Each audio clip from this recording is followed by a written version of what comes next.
up, ladies and gentlemen? Kevin Jackwoods here with the Kaged review, and today I'm taking a look at WWE SmackDown, and this is way back at 8/7/18, so August 7th, and I have a lot of stuff I'm catching up on. Wrestling, I'm just like 6 weeks back, so I'm going to do real quick reviews for some of the older shows. And getting right into this, you start out with Randy Orton. Randy Orton, yes, that's who it is. Randy Orton coming to the ring, and he's doing an in-ring promo. And I really like Randy Orton more as a heel. I think his promos are better. I think everything he does just kind of fits his personality a little bit more. I've always liked him more as a heel, and he sells better as a heel. This is coming right off of him doing some damage to Jeff Hardy and, you know, whatever.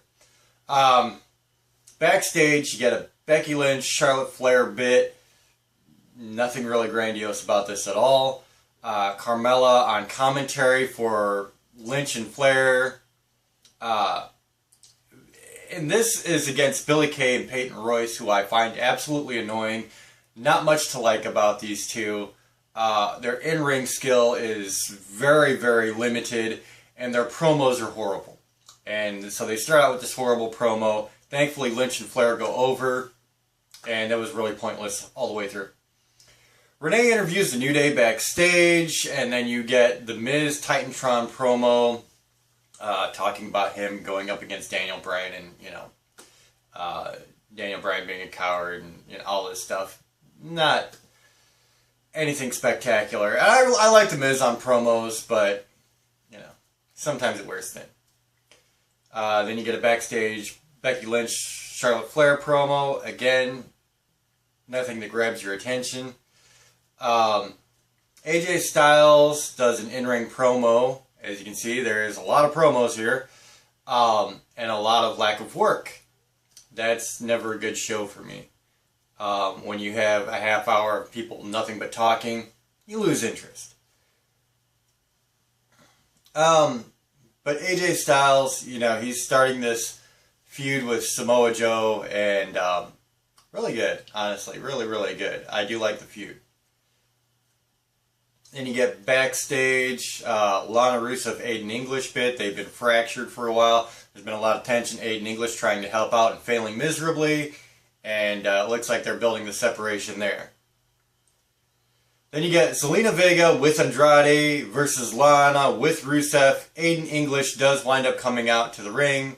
Hits Andrade into Lana. Vega capitalizes, picks up the win. Renee interviews Shinsuke. He's talking about the whole Jeff Hardy, Randy Orton situation. He's kind of like a third wheel at this point, and he's the U.S. champ. So that's kind of weird.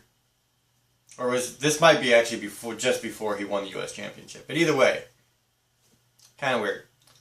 R-Truth and Ty Dillinger. This is where they kind of start doing their promos together, and honestly, they were really funny together. I really liked R-Truth and Ty Dillinger. There's been a few weeks where they were doing promos together, and they were all pretty funny to me. I really liked R-Truth. Is, I think, one of the most underrated guys for being like a comedic break for the show, and he really does have amazing comedic timing. Like, his promo work, I really like. So there you go, R-Truth, very good.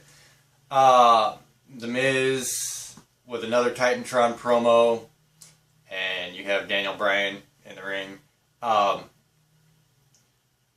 No, I'm sorry. This is the Titantron promo where he was, like, Miz was supposed to be on the set of his show, and then Daniel Bryan just comes in and attacks him. That's what that was. I had to remember. It's been a few weeks now, so some of them run together. But yeah, Daniel Bryan attacks The Miz while he's doing this promo from his supposed set. Pretty cool. I like the way they set that up, honestly. Then you get R-Truth versus Shinsuke. I didn't understand this match. To be very honest, Shinsuke takes the win. Kind of pointless. Bludgeon Brothers, Titantron promo, and then you get Bludgeon Brothers versus a couple of local nobodies. And I've said 100 times, I fucking hate when they just bring in these local guys that are like 100 pounds soaking wet and try to build these guys looking like badasses over guys that are half their size. They're doing it with Authors of Pain, and they're doing it with the Bludgeon Brothers. And I think it's stupid. It literally does nothing for them. So there's that. Then you get The Bar versus the New Day's Big E and Kofi. They were really playing up Kofi. I think this was the one where it was his birthday or something like that, which was kind of cool. The New Day pick up the win. It was a decent match for sure. It was not great, but it was good. And that was how they closed out the show, and that was literally the entire show. A lot of promos, and honestly not some great promos.